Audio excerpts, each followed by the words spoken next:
I think I'll just draw something here. Do you like to draw with crayons? I do. But I'm not very good at them. But it doesn't matter, it's just the fun of doing it that's important. That's the way I usually draw a house. Have some windows.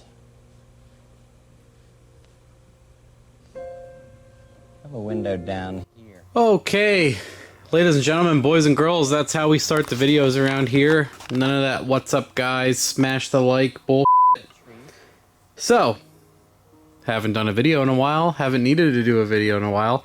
I figured, why make one that's a bunch of filler when I don't have the car back and everything else. So, car's back, everything should be moving along pretty quickly now. Let's go over some stuff real quick. The cage is in the car. The cage is done, ready to go.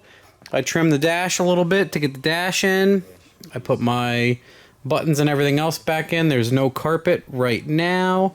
I have to fit the carpet. I don't know if we'll put it in for now. Some people were talking about how it's a fire hazard. I'm up and down about that, so there's the carpet for now. It's one of those things. What happens next is, that's the rear seat delete kit, and that needs to be fitted, and a rear firewall has to get done for safety. Not including a little bit of inspection to race, but so in case something happens we don't burn alive. And then the fuel cell needs to be mounted and the battery box need to be permanently mounted. That was never done. And then there's tin work that has to be done, obviously, for the rear firewall and a little bit of the fuel cell because it's plastic. So all of that little stuff has to get done. So it's pretty much ready to go. It's still running, driving, everything's the same as before. The cage is in. There was a little bit of a fiasco with that. It was missing some of the bars. I didn't do all of the updates on that, but it was missing one rear bar, one door bar, and both front down tubes. And I'm not really much of a cage person, so I couldn't tell when it was all, you know, laying on the floor what pieces I was missing. So after my buddy Corey tried to put all the pieces together, he's like, you are absolutely missing the front down tubes, one back bar, one door bar. Anyway, we tracked through the owners that it was an S&W cage, and we called S&W and they were awesome, and they're like, yeah, we can bend you only what you need and drop ship it to your guy that's welding the cage in and go from there. So a couple days later he got it. Yada yada yada. You know, a little bit of delays, but the cage is important for safety, as a lot of you would agree. And then I think another thing we're gonna do is, that's one of the seats. That's the passenger seat. These seats are like some strange seats. Obviously, the pass through for the belt is like in the middle of your spine there, not out of the top. So I know I talked about this before, and I said we might weld a parachute mount and put Mark's race car parachute on it just for the passes. And I talked about that in the one video, and a lot of you were like, guys, if you're gonna add some safety equipment, it's fine, you don't have to add it into the budget, just please be safe. So I think we might buy like a Summit or a Kirky seat that is updated and totally safe. Another one of my friends gave me belts that are in date. So we'll have an actual 5-point and I think an actual brand new safe seat and a chute. I think that is a good idea. I think a lot of you would agree, just in case something happens. And a lot of you were like, don't sacrifice on budget in case you hurt yourself, kind of thing. So I accepted that. We're going to go with that. We're going to do the chute just in case. Might pull it, might not pull it. Might just do it just for fun.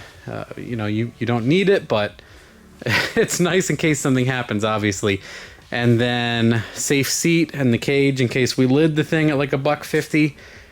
And the other thing I have going is I put a 4-port boost controller on, because I know a lot of you might not remember, but I did update a bunch of you, and I said that we ran out of resolution. I have like 5-pound springs in, and we cranked the 3-port, and I only got to about 20 or 21 pounds max, and not wanting to respring the whole car, wanting to leave on lower boost if we can or need to, having that adjustability is important for a car that you want to hook and make as much power as possible. So I was like, well, we'll just swap it to a 4-port. So I wired that guy up and then hooked up my vacuum hoses for a 4-port configuration. And what we would like to do is get the tin work done, and in the meantime make one more dyno hit to dial in the 4-port, because the duty cycle percentage is going to be different now, because this is controlling the airflow to the top and the bottom of the gate, not just the top. So my percentages are going to be off a little bit. I'd rather not scale it at the track and make a bunch of passes. I'd rather have that done ahead of time and then go straight to our clean pass. The other totally crazy event that happened was there was a fire at the dyno. A bunch of you that are on the Sloppy Public page might have caught it, but we actually had the compressor. Now this is crazy. A lot of you might be like, really? And I'm like, yeah, I've never heard of this before either.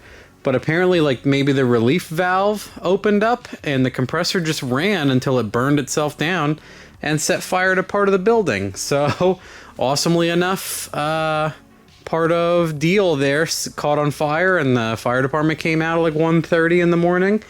And, you know, it's one of those things. The compressor has been there for like 5+ years without an issue, with no leaks, not running hard. So, whoops.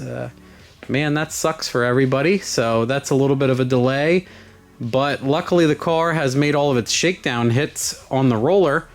In the meantime, I'm going to be scheduling some stuff at my buddy's Maple Grove Auto. We might even put this car on the roller to set up the 4-port at some time.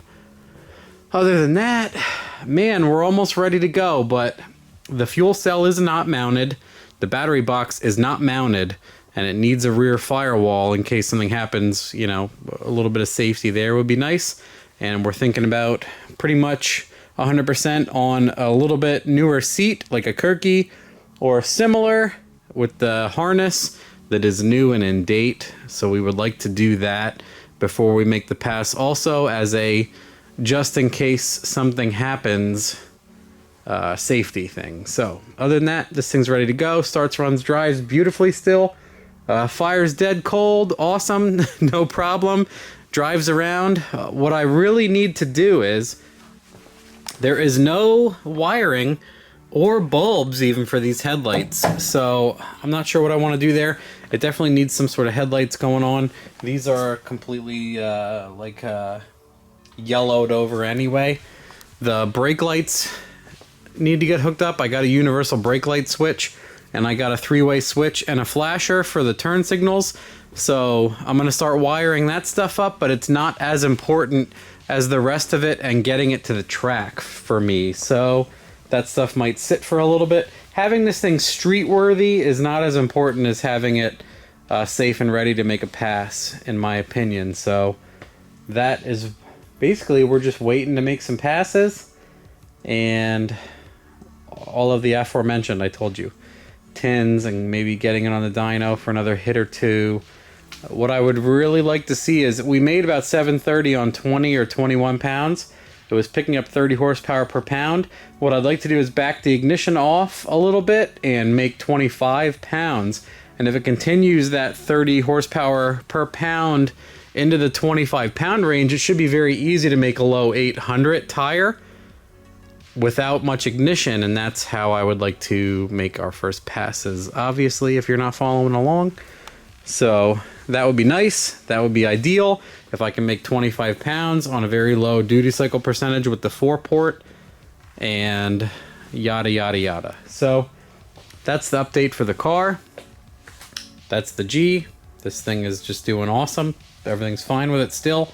I'd like to do a video where I smash the gearbox out of this thing for you guys and show you it's still the most ridiculous thing, but docile and has AC and full interior and all the other odd amenities that you wouldn't expect out of something I would build. It feels like it's not even my car.